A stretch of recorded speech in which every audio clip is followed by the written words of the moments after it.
Today my guest is Bill Fink. Bill, how you doing? Oh, hi. Glad to meet you. We've met before. Oh, yeah. Remember me? I'm Dave. I just broke the fourth wall, too.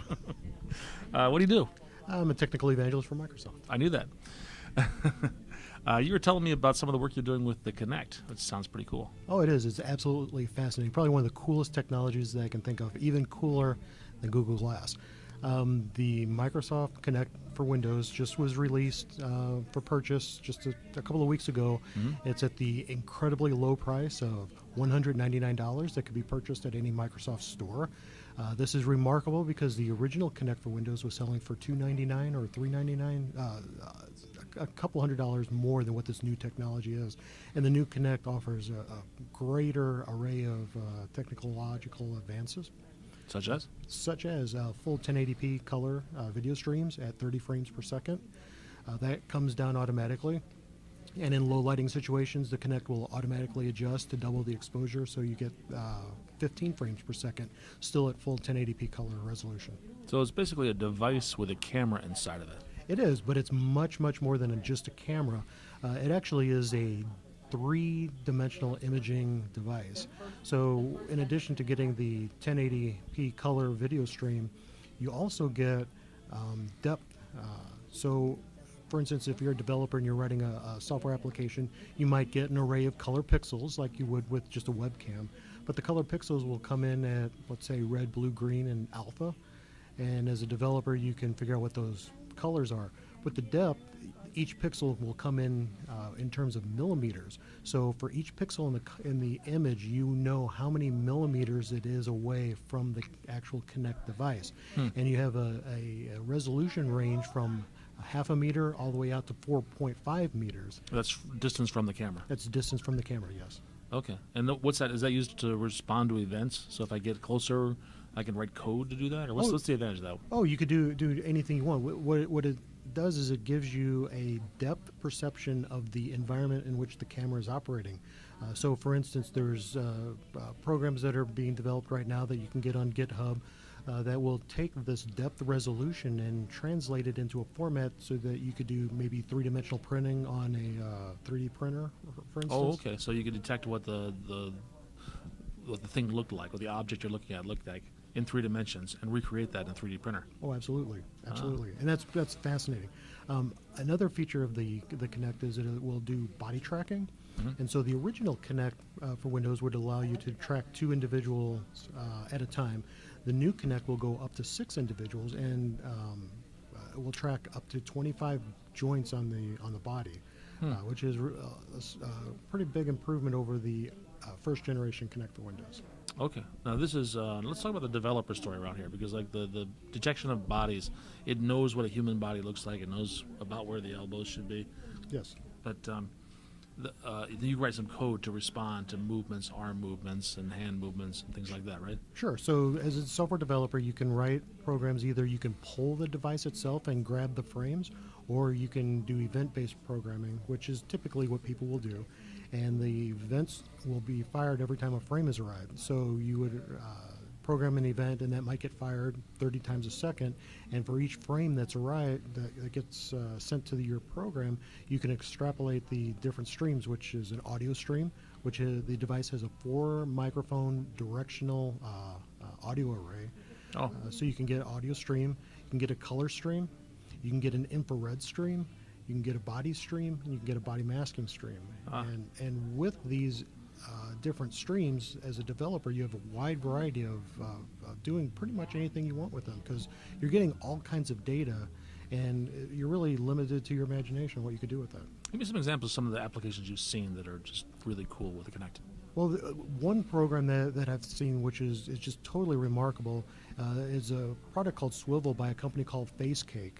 And what they've done is they've developed a 3-dimensional changing booth, so you can try on clothes without having to take off your clothes. So you walk up to the Kinect, and it will measure your body and then superimpose clothing on top of your body, as well as accessories. Now, this company also does some pretty remarkable things. So it'll put mascara or eyeshadow. And I don't know about you, but when I'm trying on mascara or eyeshadow, it really gets to be a bother if I pick the wrong color because you need to put cold cream to get it off and then it smears. But here, the technology will superimpose it onto your face. You don't have that worry. So if you're trying mascara out, it's much easier. This got awkward really fast. Well, that's okay. And like if you're going to try it, maybe you want to match a purse with your mascara, you could do that as well. And the program will superimpose these features onto your body seamlessly, and it lets you look at how you will look with those actual products. And that's quite remarkable. That is very cool. Are you a lumberjack by chance? But I don't care. That is very cool. Are you writing any applications? I'm developing a photo booth application that I use at events. So what it allows the user to do is pick a background. So I have some really crazy ones, like a dinosaur coming in to eat you, and then you can just kind of...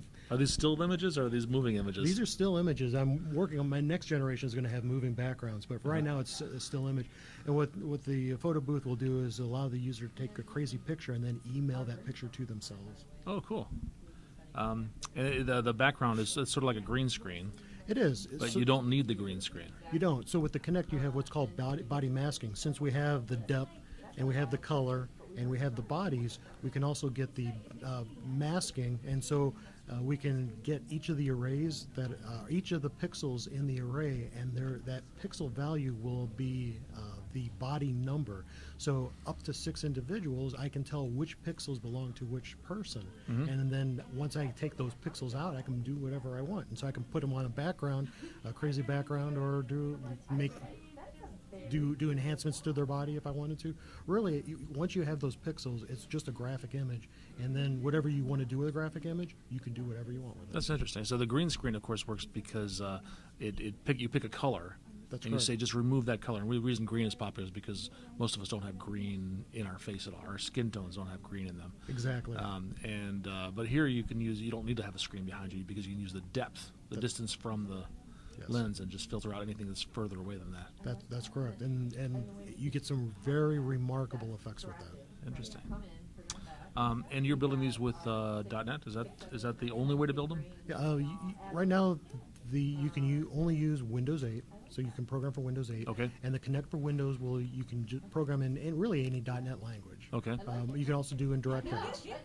So I use Visual Studio 2013 on Windows 8, and it works fine. You can build Windows Store applications or universal apps. So if you're proficient in HTML and JavaScript, you can use the Kinect and access those resources in a language that you're most familiar with. Are we at the point where we can use the Kinect as an input device while we're sitting at our computer? Right now we have the keyboard, we have the mouse, and we also have this Kinect thing. But you said the limit is what, a couple of meters away? Right. Right now with the 2.0 SDK, it's still in beta. We have really good resolution or really good accuracy from 0.5 meters to 4.5 meters. Okay. In Redmond, the Kinect team, they just did a hackathon in New York, and just I guess over the weekend they did a hackathon in Dallas where they brought in a prototype Kinect with different firmware, and that allows resolution, I want to say, from 10 centimeters. So now we're talking about a person sitting at a desk. Exactly, and it can track your fingers, and I think you could do the joints and stuff. The Kinect SDK right now, as it stands, also has a control that you can incorporate into your applications where you can apply that in your WinRT, so that you can do hand gestures. And so you can reach out and move tiles around and select them and do different manipulations that you might normally do with a pen, a pointer, or your mouse. Very Minority Report type of stuff. Really crazy, yes. It's when you start doing that, it's like, wow, this is really cool. Excellent. In fact, if there's one thing that I would have to say, developing for the Kinect, it opens up a new feeling for a developer, because you're just doing these really cool things that you wouldn't dream would be possible. And the Kinect is at a price point where it's like, holy cow, this is almost pocket change. I mean, $199. It's definitely accessible to the masses. Oh, absolutely. Very, doesn't very be a low big cost. company to do that. Now this technology changes really fast. Are there places people can learn about them as new things come out? Yes, Microsoft Virtual Academy did a session a couple of weeks ago, and Channel 9 just yesterday made it available. The web link, I can make it available for you to post on. Great, thanks. Anything else? If anybody would like more information about the Kinect, they could reach me at What's the Big IT, or use the hashtag on Twitter, Windows Connect, and start getting lots of information about this great device. Excellent. Bill, thanks a lot. Well, thank you.